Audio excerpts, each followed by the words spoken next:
ಜಿ5 ಇರುವಾಗ ನೀವು ನಿಮ್ಮ ನೆಚ್ಚಿನ ಶೋಗಳನ್ನ ಎಂದಿಗೂ ಮಿಸ್ ಮಾಡಿಕೊಳ್ಳುವುದಿಲ್ಲ. ಅದು ಸಂಪೂರ್ಣ ಉಚಿತವಾಗಿ. ನಿನ್ನ ಮಗಳು ಓಡ್ ಹೋದ್ಲಲ್ಲ ಅವನ ಹಿಂದೆ, ಅವನೇ ತಾನೆ? ನನ್ನ ಮಗಳು ನಿಮ್ಮ ಮೊಮ್ಮಗಳ ತರಾನೆ. ಅವನು ನಮ್ಮ ಮನೆನೆಲ್ಲ ಅವನ ಹೆಸರಿಗೆ ಮಾಡ್ಕೊಂಡು ನನಗೆ ಗೊತ್ತಿಲ್ಲದಂಗೆ ಯಾರಿಗೋ ಮಾರ್ಬಿಟ್ಟಿದ್ದಾನೆ.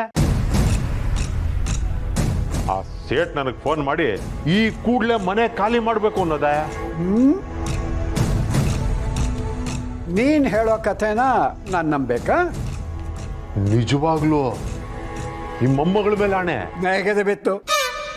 ನೀನು ಅವಳ ಮೇಲೆ ಆಣೆ ಹಾಕಿದ್ರೆ ನೀನು ಸತ್ಯ ಹೇಳ್ತಾ ಇದ್ದೀಯಾ ಅಂತನ್ನೋ ನಂಬಿಕೆನೇ ಇಲ್ಲ ನಮಗೆ.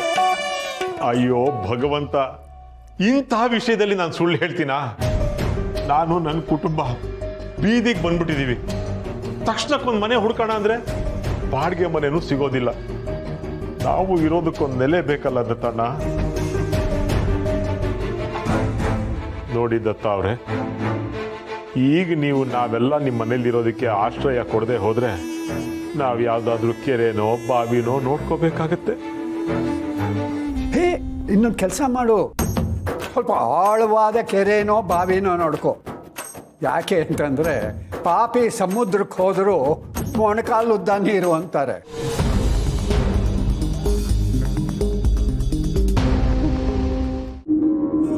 ಇಷ್ಟೊಂದು ನನ್ನ ಮನಸ್ಸಿಗೆ ನೀವು ನೋವು ಮಾಡಬಾರ್ದು.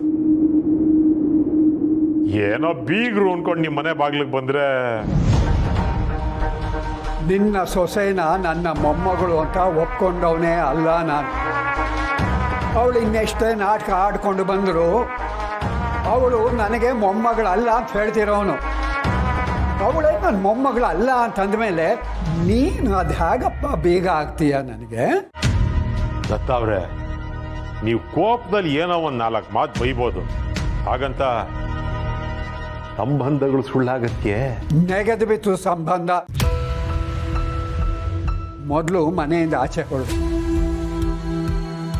ನೋಡು, ಆ ಮನೆ ಹಾಳಿ ನೆರಳು ಕೂಡ ಈ ಮನೆ ಮೇಲೆ ಬೀಳಬಾರ್ದು. ನೀವೇ ಹೀಗೆ ಹೇಳ್ಬಿಟ್ರೆ ಹೇಗೆ ದತ್ತ ಅವ್ರೆ? ನಮಗ್ ತಾನೆ ನಿಮ್ಮನ್ನು ಬಿಟ್ರೆ ಬೇರೆ ಯಾರಿದ್ದಾರೆ ಹೇಳಿ? ನೋಡು, ಇಲ್ಲ ಅಂತಂದ್ರೆ ಇಲ್ಲ ಅಷ್ಟೇ. ಮನೆ ಸಿಗೋವರೆಗೂ ಅಷ್ಟೇ ದತ್ತ ಅವ್ರೆ. ಎಲ್ಲೋ ಒಂದು ಮೂಲೆಯಲ್ಲಿ ಇದ್ಕೋತೀವಿ. ದಯವಿಟ್ಟು ಇಲ್ಲ ಅನ್ಬೇಡಿ. ಬಿಲ್ಕುಲ್ ಒಪ್ಪಲ್ಲಪ್ಪ.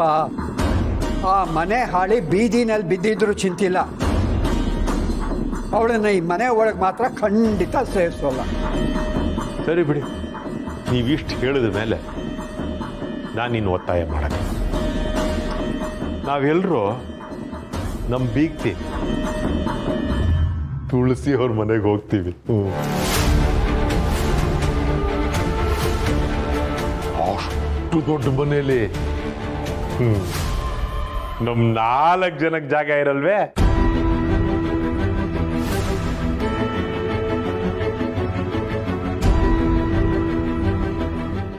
ಜಿ5 ಆಪ್ ಡೌನ್ಲೋಡ್ ಮಾಡಿ ಎಲ್ಲಾ ಸಂಚಿಕೆಗಳನ್ನು ಸಂಪೂರ್ಣ ಉಚಿತವಾಗಿ ನೋಡಿ.